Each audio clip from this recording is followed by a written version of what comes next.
The Hog Sty is brought to you by TicketClub.com, your one-stop shop for live events nationwide. Whether you're looking for game, theater, or live performance tickets, don't sweat it. TicketClub.com has you covered. So make sure you're going there for all your live entertainment needs, and make sure you're clicking over to them from the banner at the top of thehogsty.com.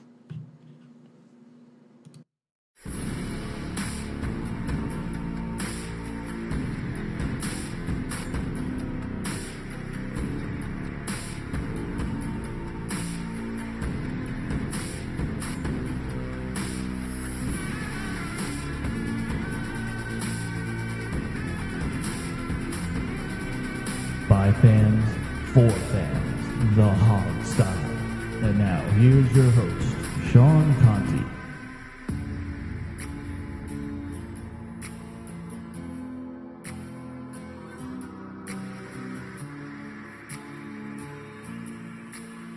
Hey everybody, and welcome to the spectacular bi-week episode of the Hog Style. We used to call it our bi-week spectacular. It's kind of a craptacular at this point, thanks to the Redskins.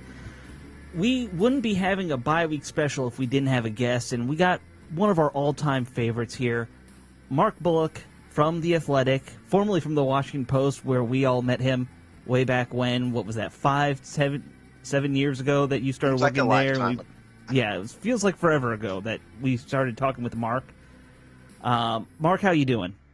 Yeah, I'm doing pretty good. How are you guys? Doing great, all things considered. Yeah, doing pretty good. Yeah. Thanks for coming on. Just glad it's about a week. We know it's like, in the middle of the night, for you in England, so we always appreciate, you playing vampire and coming on with us. It's all good, all good.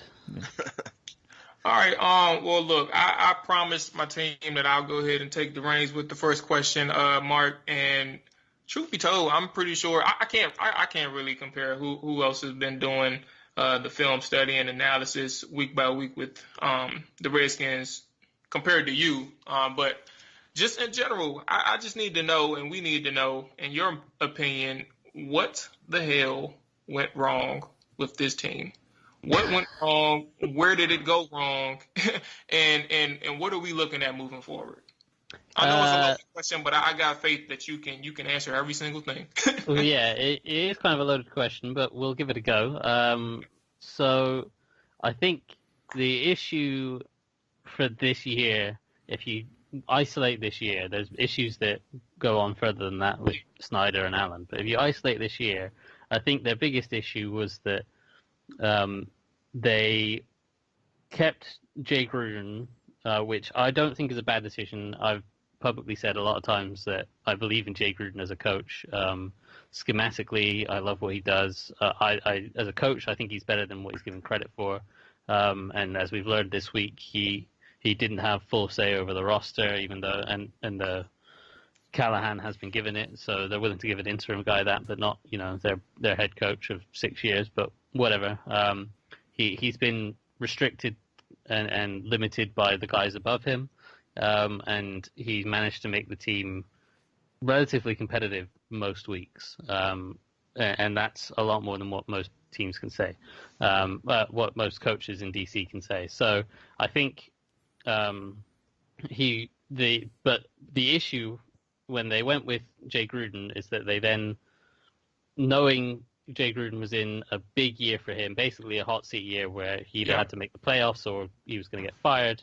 They then tied him to Dwayne Haskins, and Haskins is a perfectly talented quarterback, but it's just a completely mixed vision from the front office to the coaching staff, and the coaching staff is trying to coach to win games this year and keep their jobs, whereas the front office drafted a guy that needs some time and that clearly the coaching staff didn't feel was ready, and was not going to give them the best chance to win. So then they were there was different sets of goals for different parts of the organization, and that is ultimately what screws everything up for the whole unit. So moving at that moment, if in your choice, if you were to had a choice between the rookie quarterback or keeping the head coach, knowing that he had to win, and knowing that your big money quarterback came off injury is injured, Alex Smith, which route are you taking in the offseason?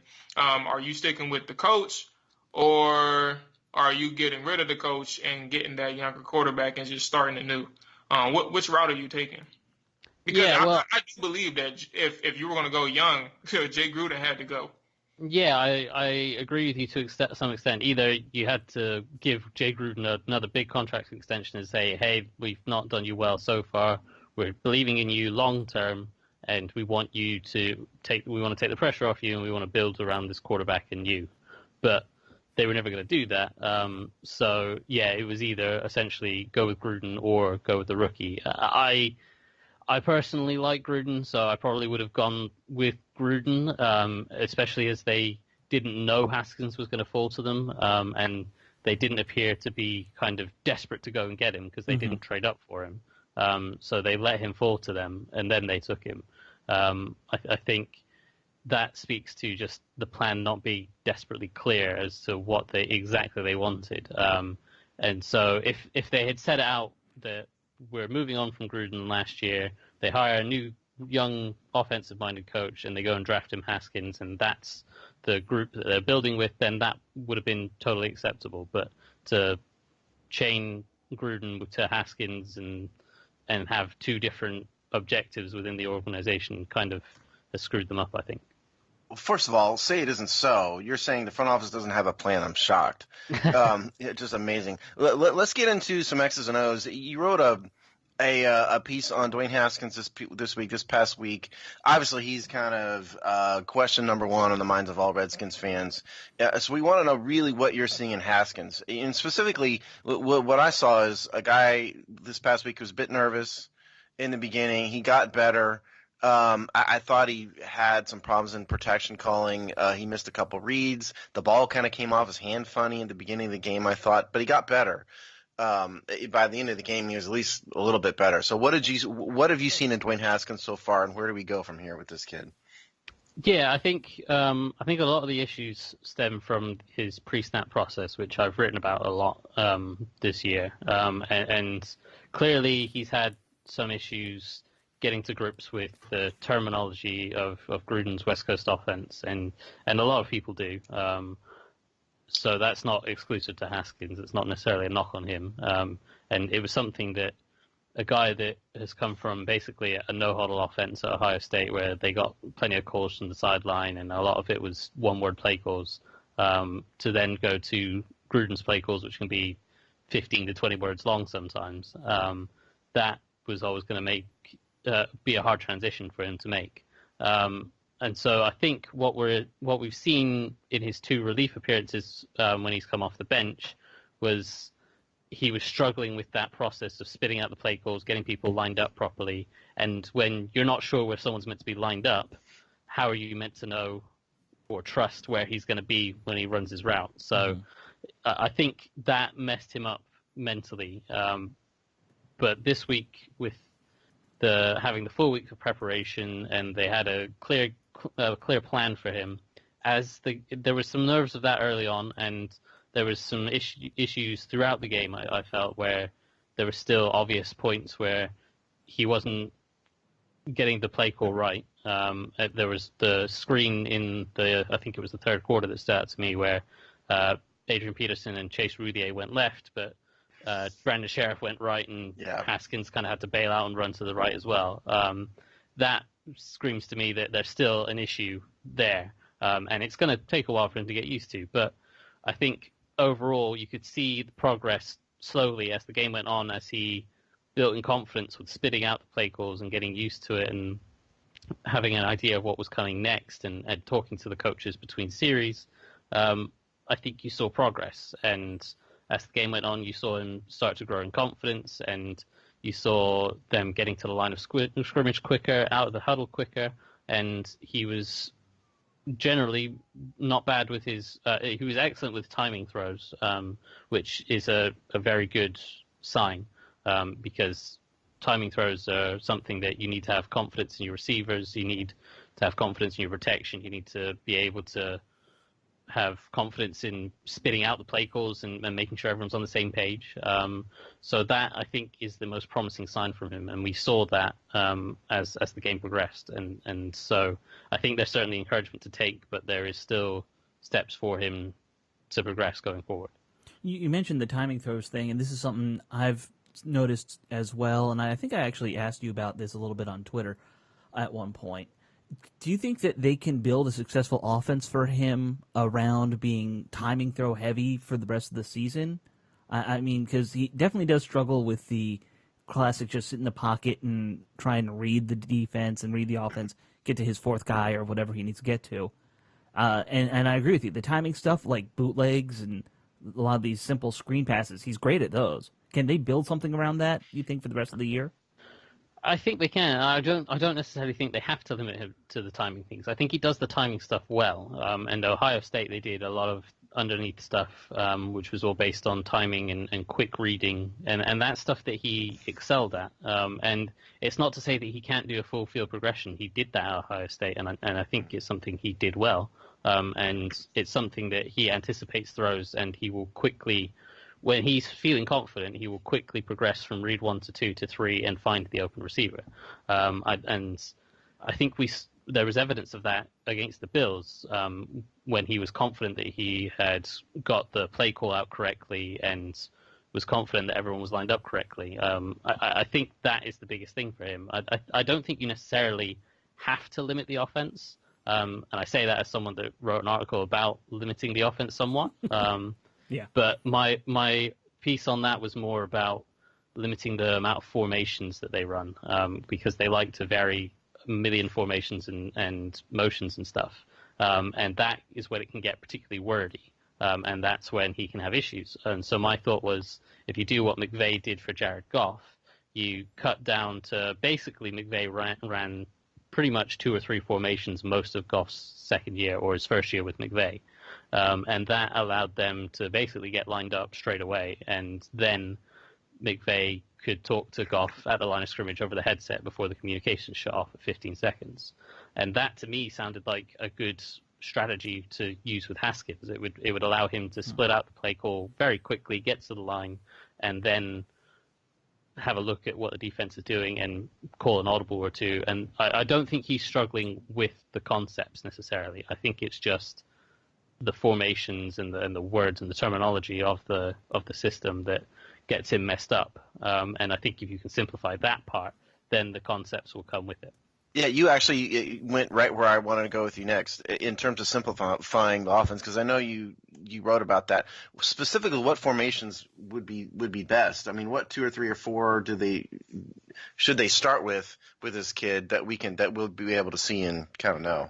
So the 2 that I pointed out in that piece were the main 2 that the Rams went with, where they go with a 2-by-2 formation, which in the West Coast are typically known as south right or south left.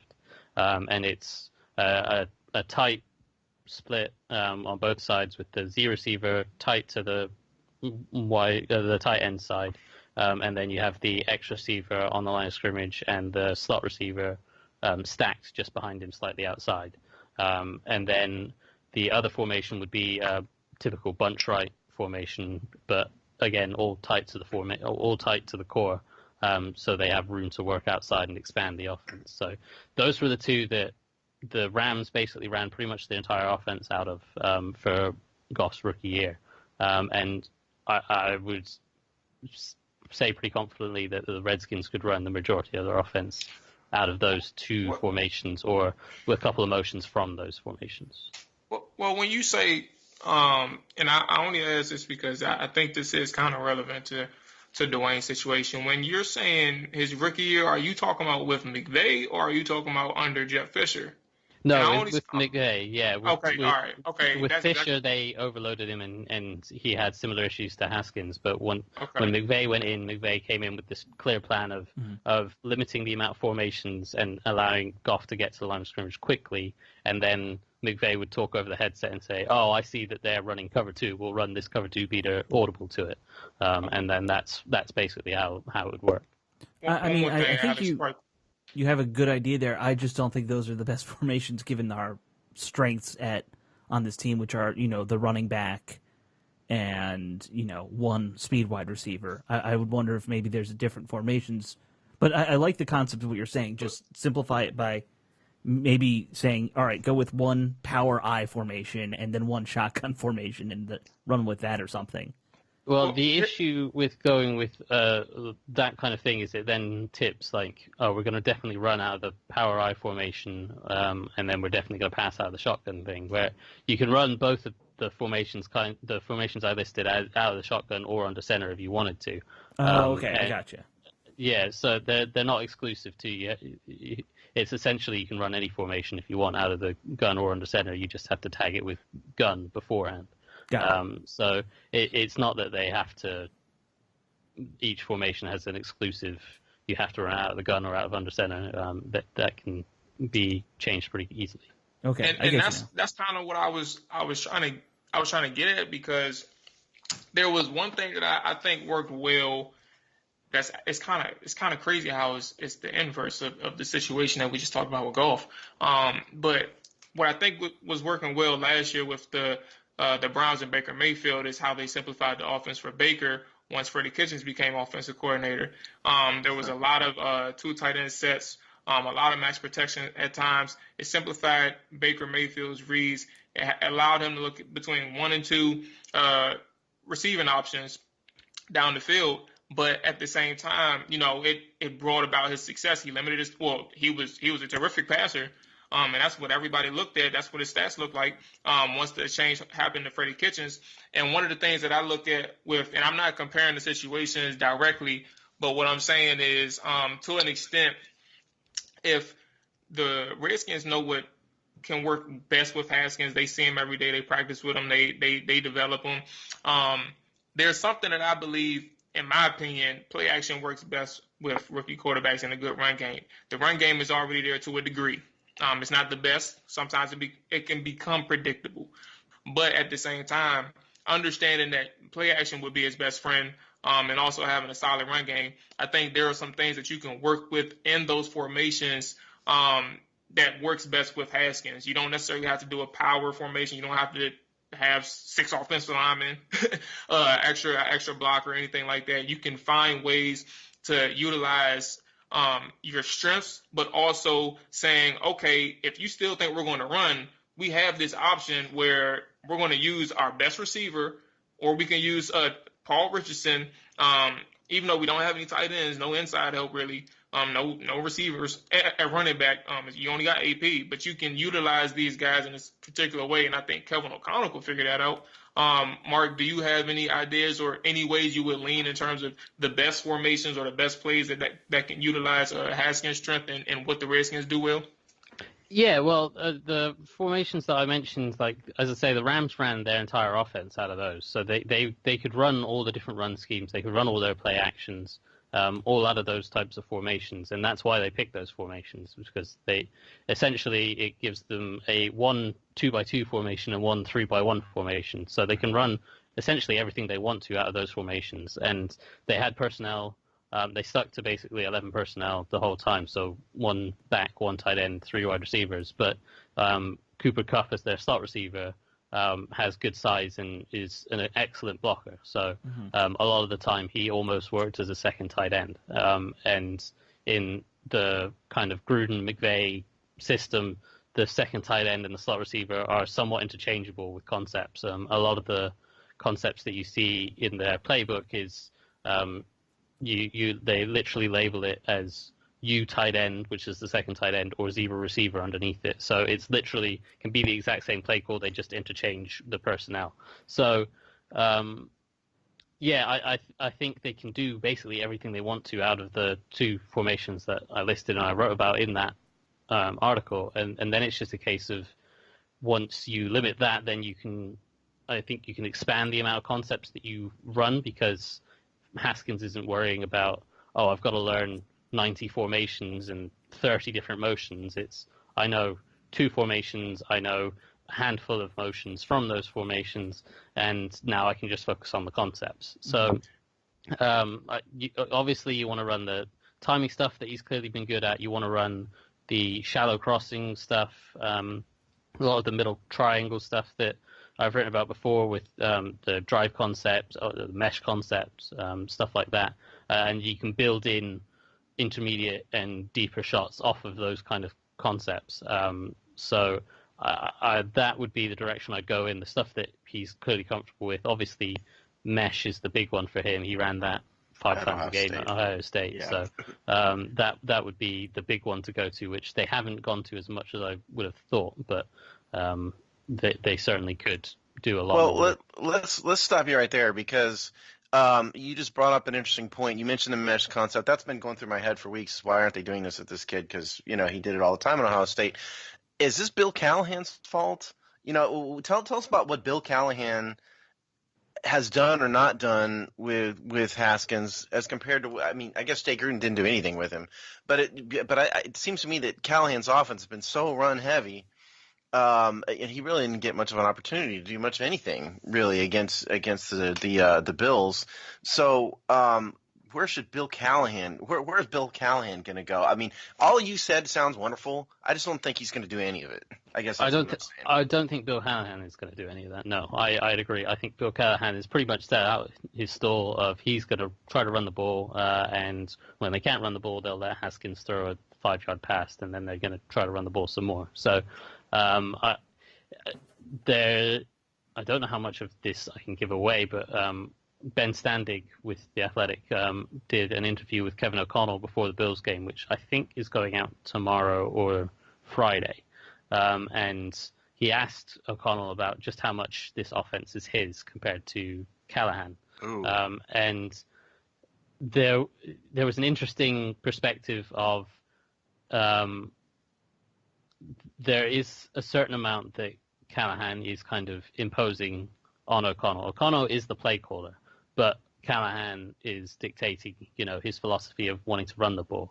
And the impression I got from reading some glimpses of the interview that Ben transcribed and did was that if O'Connell had his way, he'd like to pass the ball a little bit more. And of course, he has a bit of a background with the Patriots and how they like to dink and dunk their way down the field, spread out defenses, find the right matchup, and use those inside quicker slot receivers and dink and dunk their way down the field. So that and I think that would suit Haskins to some extent. So I'd imagine Kevin O'Connell is probably itching to do something different, but I think Callahan has pretty clearly made his philosophy. We're going to run the ball, and we're going to run the ball whenever we can, and when we can't, then we'll resort to passing. But by the way, Mark, way to get some subscriptions to your site there with that little teaser.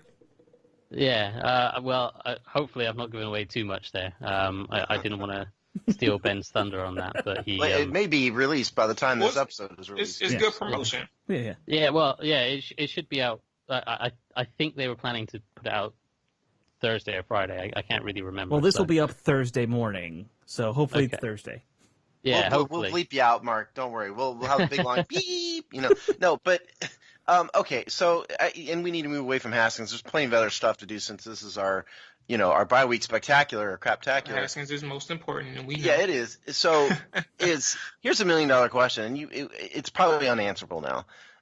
Is this kid gonna make it? Have the Redskins finally found somebody who, given the right coaching, the right situation, can become a franchise quarterback, or is this going to be another in the long line of doomed quarterbacks on the trash heap of history? Do we even know that yet? I think a lot of young quarterbacks have plenty of potential, and with the right coaching and framework around them, can become first franchise quarterbacks. I think. A lot of those first-round rookies, they're drafted on potential, and the potential is real for most of them. Very rarely is a guy drafted and completely overdrafted with no potential whatsoever. Johnny Manziel. Well, yeah, okay. So you have your occasional guys like Manziel or Tebow, but what have you? But for the most part, it's guys have a lot of talent, and the situation matters a lot. And the Redskins situation has never been particularly good for young quarterbacks. But, if they somehow hit a home run with their next coaching hire, and maybe it's Kevin O'Connell, maybe it's someone else, I don't know, and that coach manages to put the foundation around Haskins, I don't have any doubt that Haskins has the talent. He can definitely execute an offense to a high standard at an NFL level. So I don't have any doubt that the talent's there. I do doubt whether the Redskins are the right organization to get that out of him. But if they have a complete regime change and Bruce Allen gets fired and hire. Sorry, I didn't mean to laugh at you. Yeah, no, I know it's a big if. I think we're laughing with Mark, not at yeah, Mark. Wait, true. Sure. Yeah, we're laughing. Yeah. But it is a big if. But if they move on from Allen and if they happen to find the right guy, then the talent is there, and I think they can be utilized.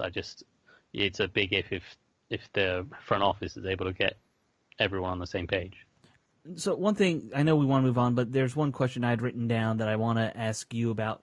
I'm kind of convinced that to make it work with Haskins, we kind of got to go away from this kind of conventional West Coast style of offense that they've been pushing the last 10 years. Do you agree with that, or do you think that they can stick with the West Coast philosophies? No, not necessarily. I think the West Coast offense, the thing is now, everything in the league, every offensive system in the league has a ton of crossover. Sure. And the Gruden and the Shanahan West Coast offense now is basically running the league. You look at where all the best offenses in the league are, other than the Patriots, it's guys that come from the McVay and the Shanahan and the Gruden coaching scheme, or the coaching tree. So it's a system that it's called West Coast offense. It's more just the language is West Coast offense, whereas the system has a lot to it, a lot of different parts to it, and everyone's running a lot of the same plays. So I don't have any doubt that Haskins could run a West Coast offense, and any new coach that comes in with a different scheme is going to run a lot of the same concepts and a lot of the same plays. They're just going to be called something different.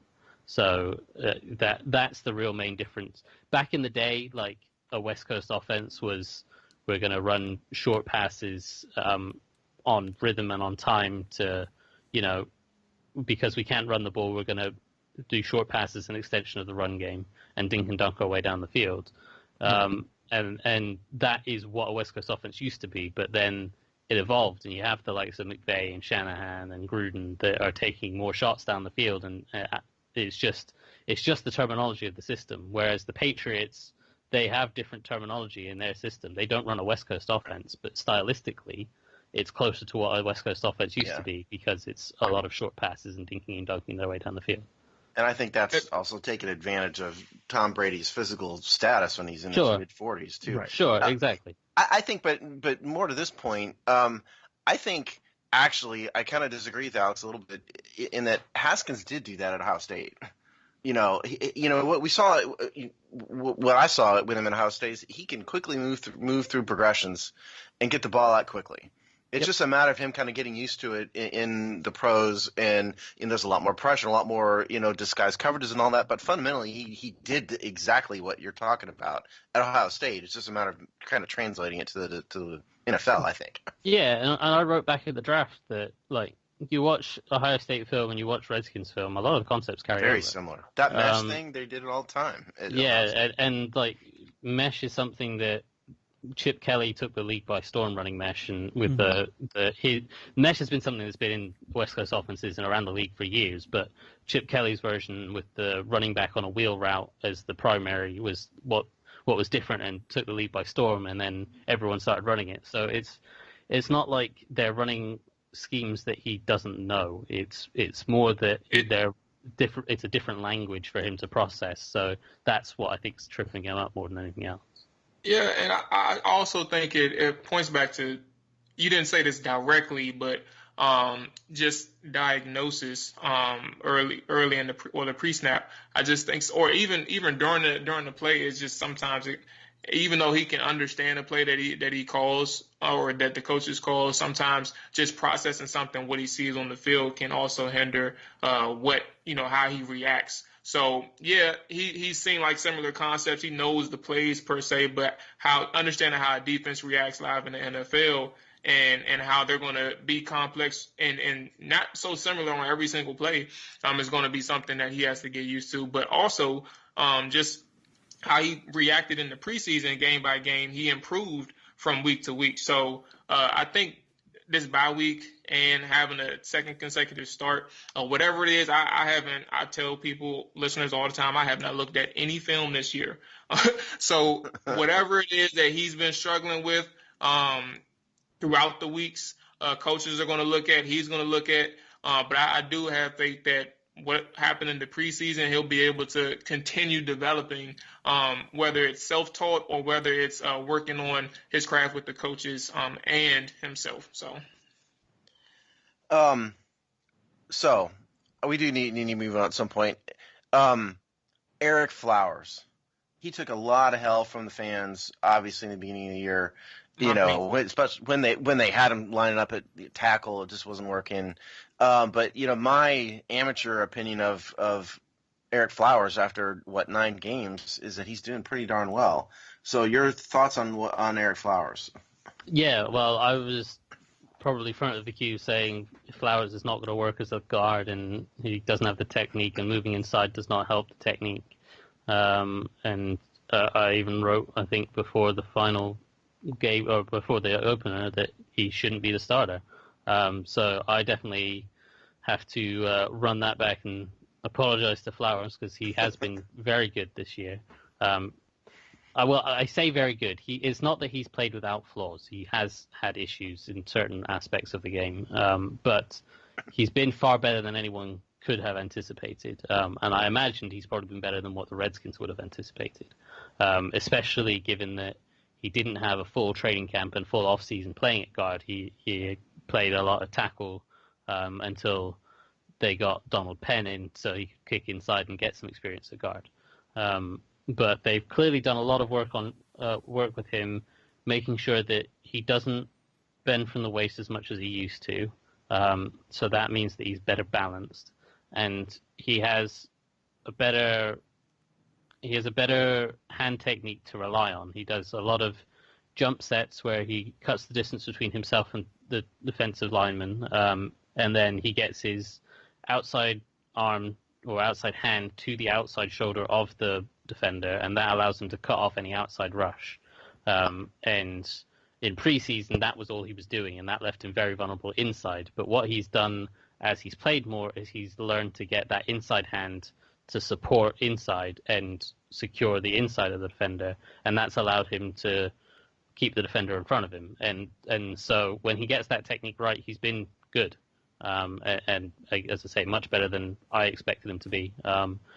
There are times when he still misses with hand placement, or some defenders anticipate it coming and they manage to swat their hand away, or beat him with a bit of quickness inside. That has happened on occasion, but in general he's been pretty solid, and that is a credit to him for sticking with it and a credit to the coaches for developing.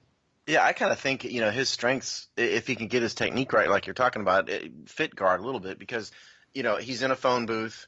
He's a strong guy. To me, his strength is his strength.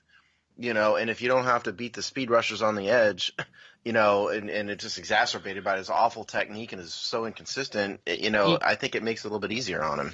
Yeah, well, I thought the issue that I had with him was he had a funky kick step when he was playing tackles, so that caused him issues against speed rushers on the edge. But he got torched consistently because of what you're talking about. Yeah, but his hand technique was terrible, and that was the issue that I saw. I thought, yes, that him moving inside will take away the kick step to an extent, and they've kind of taken away from it by forcing him to do more jump sets, which means that he doesn't have to kick step back and wait for rushers to come to him. He can step forward and stop them on their first move, which is it's good coaching, really. But then the way that they've improved his hand technique, his hand placement was all over the place. As I say, he bent from the waist, so he'd be lunging at guys. He'd be easy to pull over. He was all over the place with his technique. It was incredibly sloppy. And the hand technique in particular was something that I just thought, this guy's too much work for them to fix and become even a moderately okay guard. But he has fixed it somehow, to some extent. He still has stuff he can improve on, and he still needs to have a little bit more of a second and third move with regards to his hands. He relies on that same one technique a lot. and it's worked for him so far. But I'd like to see him develop some other moves to help him counter when guys kind of see what's coming. But in general, like, he didn't have any sort of move before, so to have a move that he can go to and has been working for him is a huge credit to not just him, but the coaches, to Bill Callahan, obviously, and I can't remember who the assistant offensive line coach is. The guy they just hired, a new guy the guy they promoted him from assistant offensive line to head offensive line, and he's been Phil Raucher, is it Phil Raucher, something like that? That's it, something like that. And then they hired a new assistant to take Raucher's place. Yeah. So he's supposedly been one of the guys that last year when they had all the injuries, he helped guys get up to speed, and so I assume he's probably been doing a lot of work with Flowers as well. So he deserves a lot of credit too. It's baby steps, giant 6'6" baby steps, I guess. Yeah, exactly. We say it's baby steps, but the one thing you can credit Callahan with, since he's taken over as the head coach, is the team is averaging something like 1 to 2 yards more per run now. I mean, is it just because he's the head coach, he's putting in more time to that technique stuff and making them practice it a little more, or what do you think is really causing the run game to be a little more effective overall? It's called Adrian Peterson. Well, Adrian Peterson was running it in those first 4 other games too, and they were averaging 2 yards a run. Yeah, I mean, to an extent of what Bill Callahan said, to a certain extent, is true. When he had his introductory press conference, he explained that he wants to run the ball more, and by running the ball more, they're going to wear on defense, and eventually they'll be more effective. I think it's more just you have more opportunities to break off one good run, and that kind of can build up your stats a little bit. They have run the ball generally a little bit better. They've played some teams which haven't had good run fits as well. And the first couple of games where Callahan was in charge, like, the Dolphins were terrible run fitting, and they got away with a lot of bad blocks there. They have cleaned up their technique a little bit. They've also had guys coming back from being injured. Obviously, they had, Brandon Sheriff and Chase Roulier out for a little while. So those guys coming back has helped. And I mean, they have committed to the run game, so that commitment is there, and they have had better success with that. But I don't know whether that was the overcommitment to the run game. It's not really paid off for them. Sure, they got their first win, but that was against the Dolphins, and they only just won because they blew a 2-point conversion. So I don't know if the overall success of the team is doing any better because their commitment to the run game. But certainly other the run game stats, it is. would say probably not. So Yeah. Well, they scored 2 points in the past month, it seems like. Yeah, they're scoring far less than they did under Gruden. So yeah. Which is bad. Okay, let's stick with the run game here, because Darius Geis was activated Wednesday, which is the day we're recording this, which is a good thing. So you may not be able to answer this because we've barely seen Geis even run, but what can we expect from Darius Geis that's different than what we're seeing from Adrian Peterson, assuming that Geis is going to step into the starting role? We don't know how they're going to handle it, but what can we expect from Geis? So Geis, I think, is a little bit stylistically is a little bit of a different runner. I think he's a better zone runner than Adrian Peterson. And so if they wanted to go with Geis, they could run this more zone scheme and specialize a little bit more in that. That's not to say Geis can't run the power stuff and the inside gap stuff and the duo stuff that they've been running with Adrian Peterson, but those kind of schemes, just personally, I have always had a fondness more for zone scheme than the inside gap stuff. So I think Geis is particularly strong in that aspect. So I think they could look to run that a little bit more. I think the main difference and the reason why Gruden went with Geis and inactivated Peterson was because he doesn't give the same tell on what the team is doing as Peterson does. With Peterson in the game, they're going to run the ball, and when Peterson comes out of the game, they're going to pass. And it's not 100%, but it's relatively on point. Whereas when Geis was the starting back, if he ran on first down, he could stay in on, say, second and 7, and you don't know whether they're going to run or pass because Geis is a better threat out of the backfield with his hand. So that opens a lot more of the playbook to them, and it doesn't tip off as much to the defense. On 2nd and 7, if Adrian Peterson's in the game, you're not passing the ball, you're running the ball. Whereas if it's 2nd and 7 and Chris Thompson comes in the game, you're running the ball, or you're passing the ball, or you're going with a screen, which is still a pass. So, I think that is the major difference that they'll have with Geis if they opt to go with Geis. And I get the feeling that Callahan might stick with Adrian Peterson, but if they were to go, if they were to go with Geis, then that would give them a little bit more flexibility and not tip off to the defense their intention. But I mean, Callahan's made clear their intention is they're going to run the ball, so I'd expect he'll stick with Adrian Peterson. And that's what's actually bugging me. I understand Bill is a different person. Obviously, Bill is a different person than Gruden, but just thinking about their philosophy, or the way Geis opens up their playbook, even still, and it still bugs me. Like, even still, you don't inactivate Adrian Peterson or deactivate, because it's disrespectful. When you know, yes, it's disrespectful. But what Adrian Peterson has done since Bill Callahan has taken over, it shows you it doesn't matter if he gives a tail or not. He's still Adrian Peterson. He's better than, I can't tell you the percentage, but it's well above the average of decent running backs in the NFL. So even if he gives you a tail, and it shouldn't get Darius Geis coming back shouldn't impede what Bill Callahan wants to do. I still think Adrian Peterson needs to be the number one back, and you have Darius Geis spelling him. It just shows you, like, Adrian Peterson is still capable of popping off that 10 to 11 yard run. I'm not going to say he can take anything to the house anymore. He doesn't have that speed. But it just shows that the philosophy that they had prior to Bill Callahan being here, if Darius Geis was still fully healthy when Gruden was here, it was flawed, because Adrian Peterson is just a different kind of back. And I just don't understand it. I never understood it. Yeah, I mean, I understood it to an extent because of how Gruden wanted to have the flexibility on 2nd and 3rd down to go to Geis and keep him on the field and not give the tell. You didn't necessarily have to inactivate Adrian Peterson to do that. You could have just gone with Geis as the main guy and Adrian Peterson as his backup. I can't remember who they had active instead of Adrian Smallwood. Peterson. Right, so they were going with a guy that could cover both Geis and Thompson to some extent, because Smallwood could run between the tackles if they need to and take the load. Tackle the damn punt returner. He had the special teams value, which Adrian Peterson's never going to play special teams. So I understood the decision from Gruden.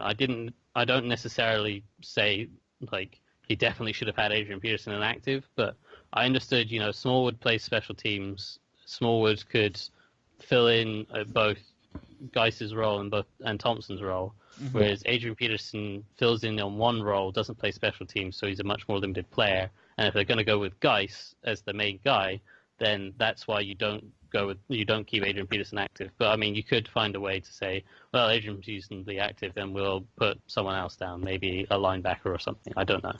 I'm not going to defend Gruden desperately on that, but I do understand where he was coming from. We do have another side of the field that we need to talk about. Yeah. We could talk about offense all day, but it's been my contention since training camp that the defensive front seven in particular has been overrated, and has underperformed as compared to the talent they have, or at least the draft capital that they've put in to this group. I consistently see them get beat. They haven't put a four quarter performance on the record yet this season.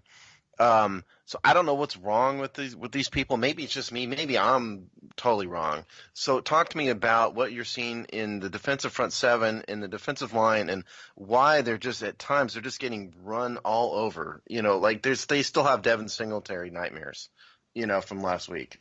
Yeah, well, the issue last week against the Bills was defending the edge more than the interior. I think they had the kind of first week when the Eagles ran all over them, they had issues with injuries, and basically it was Payne and Settle and Ioannidis was basically the only three guys they had healthy. And so they were playing all the snaps, and by the end of it, they were gassed. I think that was the issue they had early on. I think since they've come back and got Allen back and they have that rotation again, they have been better with those interior defensive linemen, the likes of Allen and Payne and Ioannidis. And Tim Settle has worked his way into that rotation. And even, is it Trayvon Hester or Hester, the guy they got from the Eagles? He's even shown up a couple times on film as well. So the interior defensive linemen, I think, have got back to the level you would expect of them, certainly in the run game. The edge guys had issues against the Bills, and they haven't played great all year. Montez Sweat hasn't had the pass rush that everyone had hoped. I'm not desperately surprised by that because I said when they drafted him and when I studied him, he was a better run defender than he was pass rusher. Can I stop you right there about Montez Sweat real fast? Go ahead. I wrote a really long piece on Montez Sweat, and I don't understand where this 4.4 speed is supposed to be. I don't see it out of him. He doesn't look like he runs 4.4. He doesn't look like he has a ton of bursts coming off the edge in the pass rush. It sounds like you kind of agree with me from what you just said. To an extent, yes. He is, as a pass rusher, he's a little bit raw. Well, I say a little bit. He's very raw. His speed hasn't translated yet, and a lot of that is to do with learning the techniques and timing the snap and understanding where he's meant to be schematically and any sort of stunts and what his rush lane's meant to be. And if they have a guy like Dak Prescott, can he freelance and can he work inside a tackle with the risk of spilling Prescott outside, or can he just go after his guy and really try to work a tackle? And he doesn't have a great deal of moves to work a tackle with at this point. So he needs a lot of work as a pass rusher. He needs to improve his hands, and I think the burst should come with more confidence in his ability and more confidence within the scheme. I think it's similar to Haskins at the moment. He's playing in his head before the snap, understanding what his assignment is and everything. And I've seen glimpses of him showing, football smarts. Like in college, he would quite often be the guy signaling to the defense, like, hey, watch out for this or watch out for that. And the other week, he signaled out a running back screen to the linebackers, and Sean Dion Hamilton made the play. And that's not something you see very often from an edge defender, from a pass rusher. So there are good signals there. But he is very raw. He's a guy that they took, hopefully knowing that he was going to take some development. He just has the tools. The speed is there. It hasn't translated yet because he hasn't shown the hand placement that he needs to help him hold off a tackle and to bend the edge. And he hasn't used his length as much as he could. Because he has incredibly long arms, and that was something that Preston Smith learned over time, was how to use that length to drive back a tackle. And we're seeing this year in Green Bay, I don't know if you watched any of the Packers film, but Preston Smith is almost a different pass rusher this year because he's learning to time snaps and get a good jump off the edge, and that is giving him a threat to the outside of the tackle, and that makes them open up, and that's when he can expose their chest and use his long arm to beat them inside. Mm-hmm. And that is a potential future plan for Montez Sweat, but he's just not there yet. He doesn't know how to use his hands and how to the technique of doing it, as opposed to just being the better athlete as he was in college. I'm glad to see I'm not crazy. He barely chased down Josh Allen, on his sack. Josh Allen's a faster quarterback, though. He's pretty faster, athletic. But he's not running, a 4.4, speed. Yeah, he's fast for a quarterback. But is Ryan Kerrigan a complete zero or what? Is he washed? I would not say he's washed. But I would say he's certainly on the downturn of his career. And I've said for most of the season now that certainly since Gruden was fired, they should have probably traded Kerrigan if they could have gotten anything solid for him. And I still think in the off season, if they can get anything for Kerrigan, I would trade it. I had mic troubles, and I'm still going to put myself back on mute for a little bit, but I had to unmute for this conversation just to let you guys know. Yes, Brian Kerrigan is washed. I had to let you guys know. I've been saying this for a long time. This is years at a time. I have my problems with him. He shows up when he wants to, but he confuses a lot of fan base, and I pay him respect that he's a good player, but it's just he has his issues, and it really pisses me off because the numbers do lie. More times than not, even with my favorite players or anybody's favorite players, you just have to look deeper into the numbers, and I think his numbers was very misleading, and I still feel that way to this day. I respect him as a guy, player, just not as good as people put him at. I would disagree with that to some extent. I don't think that he's been like. I would say he's a guy that has average basically 10 sacks a season throughout 8 years in the NFL, or however long he's had in the NFL. So he's doing something right, and he's always been a fundamentally sound player. He's typically been a good run edge defender, and he has his go-to pass rush moves which work against certain guys and don't work against others. And it's usually that kind of speed to power bull rush inside where he can kind of get his inside hand on the inside shoulder and open up the guy, and then the quarterback steps up into his sack. And that's kind of been his go-to move for a little while, and he hasn't developed too many other moves to go alongside it. So he never propelled himself into an elite rusher by having multiple moves to go to. But the move that he does have is pretty good, and it works for him a fair amount of the time, and he knows when to use it against certain tackles. So yes, he's certainly on a downward trajectory in his career. Perhaps they could have traded him certainly this year, possibly last year, but I wouldn't want to take away from the career that he's had, and I would still say he is amongst the league underrated, and possibly amongst Redskins fans as well. Interesting.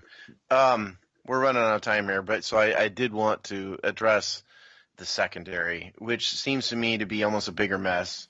There is a ton of problems in the secondary, in my view. Obviously the guy who's taking all the grief right now is Josh Norman, but the truth of the matter is, I think Fabian Moreau has underperformed. Their free safety is a complete mess. Their situation is a total mess in my view. Even Quentin Dunbar, has had his moments of bad. I didn't think he was very good against the Bills. Just talk to us, generally speaking, about what you're seeing in the secondary and where they kind of go from here. Yeah, well, I think the long-term plan. Obviously, Josh Norman's not part of your long-term plan. I think, in general, the feeling I have on Norman is that he's still a decent corner. He's not worth the money that they're paying him. They will probably move on from him this offseason, and Redskins fans will be happy about that, but they still have the issue of replacing him as a starter. And yes, he's got burned a fair amount of times. He's not a man coverage corner anymore. He's always been a better zone corner than man corner, and the whole thing about him following players and matching up against the opposition special receiver, that's never been his game. So the fact that became a thing was more of an issue to the Redskins than anything else. But yeah, I generally feel Norman's better than most Redskins fans think he is, but he does have particularly bad moments, and that can lead people to think he's worse than he is, which I understand. Fabian Moreau, you're absolutely right, has been bad this year, to be frank, and he replaced Jimmy Moreland as the slot corner, and Moreland, I felt, struggled inside a little bit.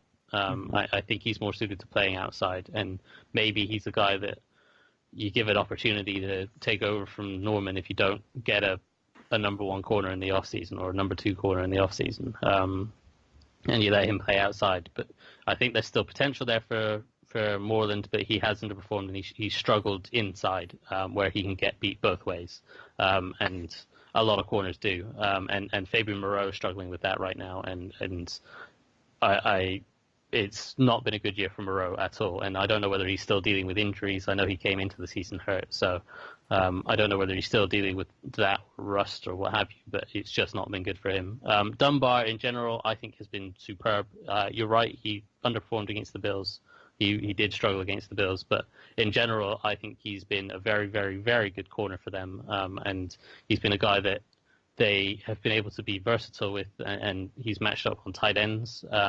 We saw in previous years he matched up on, particularly against the Giants, he's matched up against tight ends. And against the 49ers, he matched up against George Kittle a couple times. And having a corner that has that size and physicality to match up on tight ends, but also the speed and quickness to match up on smaller but quicker wide receivers is a very valuable piece. So I think Dunbar is your long-term number one corner, but everything around him is kind of questionable. Landon Collins at strong safety, I think, has been pretty decent. I think a lot of people were expecting a little bit more impact from him, but you pay a safety all that kind of money, you're probably looking for 4 or 5 interceptions or something like that, and that's not necessarily his game. And I think what he's done is stuck to his game and done his game pretty well. To be perfect honest, I think Landon Collins is 15 pounds short of being a linebacker. I think that's really more how his game is suited anyway. To an extent, yes. He does have the ability to play deep as well, and they played some 2 deep coverages, and he's been pretty solid in that aspect as well. The issue they've had at free safety is Monte Nicholson has been poor in run support, and he has been poor in run support for quite a while. And he has terrific range as a free safety, and if you play him as the single high free safety in the post all game long, he can play a role, and he can cover sideline to sideline, and he can do that, and in a way that would work better for Landon Collins too, because that would leave Collins in the box. I was going to say, doesn't that kind of suit a scheme around Collins? That would play into the kind of way that the Seahawks used to play with Earl Thomas played in the post the entire game, and Cam Chancellor played in the box most of the game. So that would work in theory, in my mind, but the Redskins like to play a lot of coverages where they require 2 deep safeties, and they like to have their safeties be interchangeable. So rather than having one stay deep the whole time and one stay short or underneath, they like to have both guys be able to play both roles. And Nicholson has done better with regards to coverage, playing closer to the box, and he's matched up sometimes on tight ends and backs and done a pretty decent job. But he just does not feel well on runs. He sometimes can get the right gap, but then he'll miss the tackle. A lot of the times he's late to read run, and he'll be 2 or 3 feet out of his gap, and that's enough for an NFL running back to find the lane and burst by him. And a lot of the time it's just a missed tackle. So he has been poor against the run, and Troy Apke's come in, and he's, in my mind, not ready to be an NFL starting free safety. Yeah, there's no doubt about that. The secondary is going to have to be addressed high up in the draft. There's no doubt. Yeah, we probably need to wrap it up. Here I know we're kind of at the end of the hour. Last thing. Do the Redskins even have a tight end on the roster that's worth a tinker's damn right now, or what? I don't. In my mind, they don't. Jamal's boy is Jeremy Sprinkle, or at least was. But in my mind, they have a complete right. zero. It was. It's a was now, Jamal. Not was. Yeah. He got a divorce.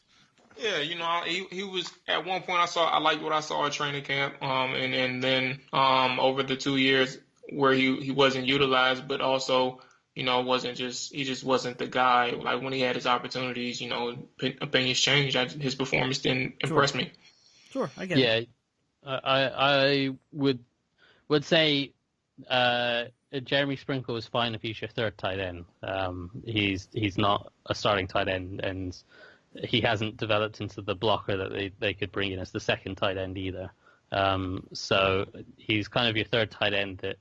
If you need 3 tight end sets and you're not bringing in an extra offensive lineman, or if you have a tight end go down injured and he's the backup that comes in, he's fine. Mm-hmm. But I guess he'd be someone that you could keep as a depth option on the team. But other than that, you're relying on Jordan Reed to come back healthy, and we don't know whether A, he's going to play again, and B, if he can, come back from the concussions he's in at the moment. So I would highly doubt Reed's future with the team, and Vernon Davis is someone that they can't just keep relying on, and his performance has declined the past sort of year, 18 months. So, the tight end's a position they need to address as well.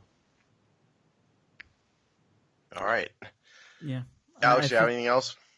Well, I've got a million other things that I know. listed. We can't keep him all night long, though. Yeah, I know. We've already kept him up past bedtime. Mark's up at like some ungodly hour out over there in the UK, so I think that settles it for this bye-week special that we love to do so much. To our listeners, we are obviously not going to have a post-game show because there's no post-game this week. Redskins won't lose. Be happy. Celebrate, have some drinks, enjoy actual good football, catch the Sunday night, the Monday night games, Don't think about the Redskins this week. Or we're going to watch take Miami or something. We're going to take a little mini break in ourselves, so the next show will be the Jets pregame show, which will be released on next Thursday. Right, 1 week. But we want to thank our listeners for listening. Mark, we always love having you on the show. You know that. Mark. Thanks, guys. Always fun. This is like probably your 10th time you've come on. So it's got to be getting close to that if it's not already. Yeah, sure. Yeah. But always fun. Always good. You're gonna have to start charging us to get on the show. We can't pay you, but you gotta pay us. We're just gonna make you do game predictions because we know you love doing that. Oh God, yeah, that'd be great. Yeah. Well, thanks for coming on again, Mark, and thank you all listeners for listening, and have a great night.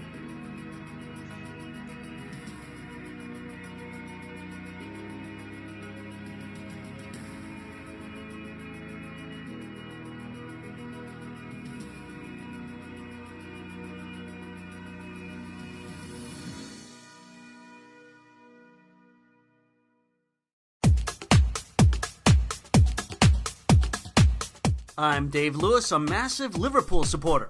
And I'm Eric Neal, Newcastle United, Toon Black and White Army. We're the hosts of Two Rash Challenges, a weekly podcast about the English Premier League, Champions League, MLS, the men's national team, and whatever else strikes our fancy in the world of football. Look for us on iTunes and Transistor, and check us out on Twitter at @rash_podcast. Hey, it's the podcast nobody asked for.